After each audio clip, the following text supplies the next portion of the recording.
Hello students, स्वागत है आप सभी का भगवान Mahavir English academy online classes में, जिसमें मैं पंकज कुमार स्वामी आप सभी बच्चों के लिए इंग्लिश सब्जेक्ट पढ़ा रहा हूं, क्लास 3 to 10। कल हमने वर्ब के बारे में बात करी थी। वर्ब के मैंने दो टाइप आपको बताए थे कि एक तो होता है कि जो सब्जेक्ट काम करता है वो वर्ब होता है, या फिर सब्जेक्ट के बारे में जो कुछ भी कहा जा रहा है वो वर्ब होता है। अब उससे नेक्स्ट स्टेप आगे बढ़ते हैं और वर्ब को अब मैं दो तरीके से समझाऊंगा। दो भागों में डिफाइन कर लिया है मैंने। एक तो हमारी हेल्पिंग वर्ब होती है और एक होती है हमारी मेन वर्ब।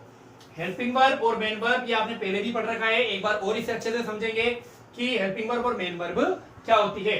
पहले मैं बात करूंगा मेन वर्ब की। देखो बेटा, मेन वर्ब का मतलब होता है मुख्य क्रिया।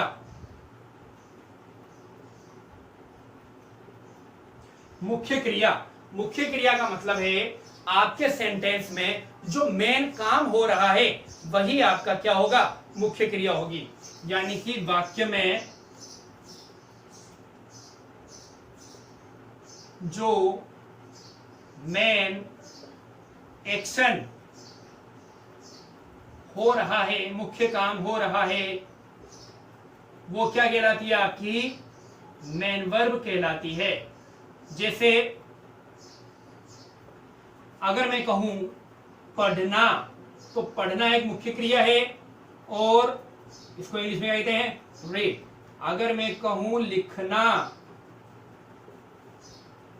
लिखना क्या है, मुख्य क्रिया है, इसको अपन कहेंगे राइट। अगर मैं कहूं दौड़ना, अगर मैं कहूं दौड़ना तो इसको कहते हैं रन। रन क्या है, मुख्य क्रिया है। तो बात आ रही है समझ में।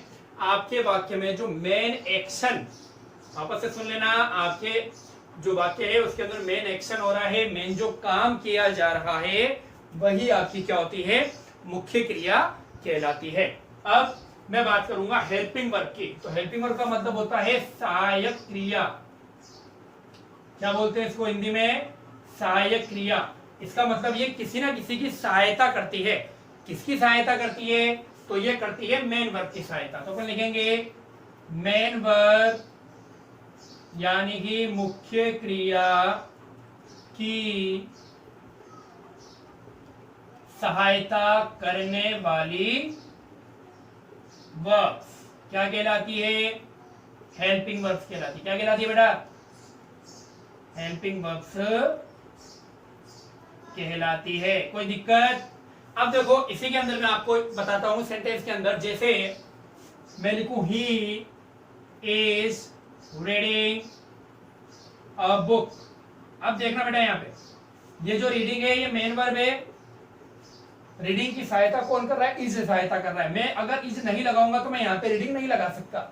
इसका मतलब ये जो रीडिंग है इसको लगाने से पहले मेरे को क्या लगाना पड़ेगा, इज।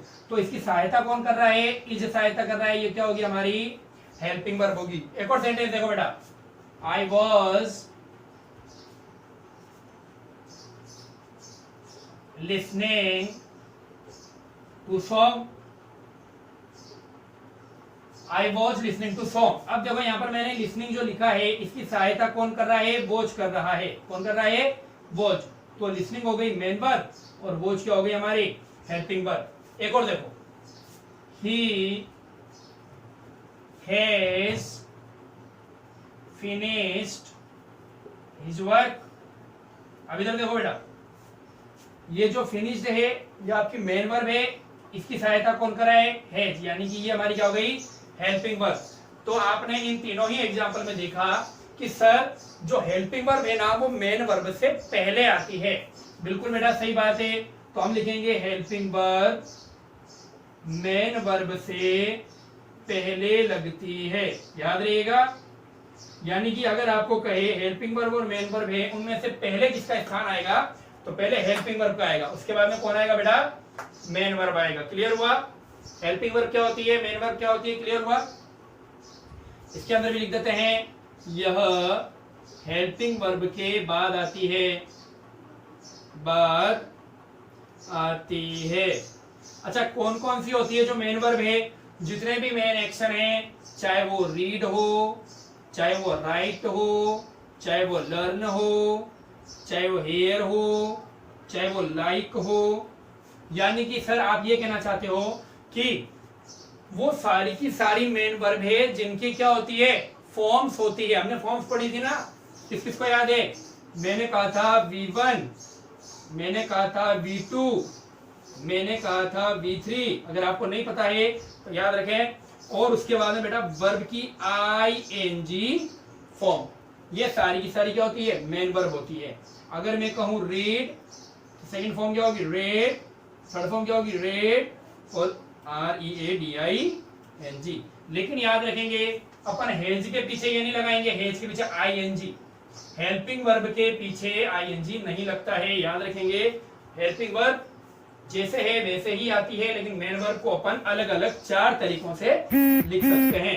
वर्ब की फर्स्ट फॉर्म के रूप में, वर्ब की सेकंड फॉर्म के रूप में, वर्ब की थर्ड फॉर्म के रूप में, और वर्ब की ING फॉर्म के रूप में। तो आज अपन ने देखा कि वर्ब को 2 अलग अलग भागों में बांटा था, एक तो होता है हेल्पिंग वर्ब और एक होता है मेन वर्ब। कल अपन इससे आगे की बात करेंगे, मेन वर्ब के आगे क्या पार्ट है उसकी बात करेंगे, ठीक है। अगर आपने अभी तक इस चैनल को सब्सक्राइब नहीं किया है तो प्लीज सबसे पहले इस चैनल को सब्सक्राइब करें, ताकि रोज आने वाली नोटिफिकेशन आपको बिल्कुल टाइम पर मिल जाए।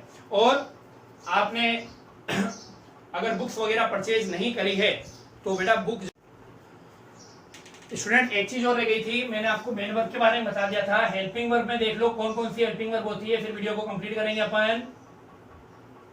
देखो बेटा is, are, am, was, were, has, have, had, will, shall। ठीक है, तो is, are, am, was, were, 5, has, have, had, 3, will, shall, 3, total कितनी हो गई 11। तो हेल्पिंग वर्ब्स जो है वो कितनी है टोटल अपने 11, ठीक है। तो इनका जो यूज है वो वर्ब से हमेशा पहले किया जाता है, ठीक है। कल मिलते हैं नेक्स्ट वीडियो में, take care and bye bye.